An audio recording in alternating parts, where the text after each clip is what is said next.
Manne céleste 15 mars. Le juste vivra par la foi, Hébreux 10:38. Il ne nous suffit pas de recevoir par la foi la première impulsion de vie, mais étant par le même moyen passé de la mort à la vie, nous devons continuer à recevoir de la nourriture spirituelle et l'assimiler afin de croître.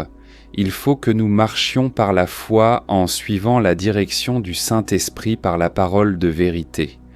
La vie de la foi est une chose personnelle, aussi bien du cœur que de la tête. C'est beaucoup plus qu'une acceptation de doctrine que nous considérons conforme aux Écritures et, par conséquent, vraie. C'est une assimilation de ce que nous avons reconnu être la vérité, à tel point que ces principes deviennent nos principes et ces promesses notre inspiration.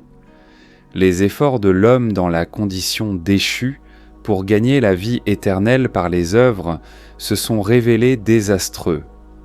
Le sacrifice de Christ a rendu possible que, en dehors de la loi, une justification puisse être donnée à tous ceux qui exercent la foi en lui. Quiconque, par conséquent, accepte Christ comme son Sauveur obtient la vie éternelle considérée comme telle par la foi, et ainsi le juste vivra, gagnera la vie éternelle, considérée comme telle par la foi. Les consacrés vivent aussi par la foi en ce que leur vie est une vie de foi différente de la vie par la vue. Et finalement, la vie éternelle réelle est gagnée sur tous les plans d'existence par la fidélité. Ainsi, en 3 sens, le juste vivra par la foi. Question.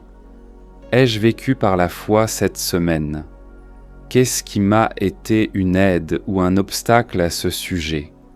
Quels furent les résultats?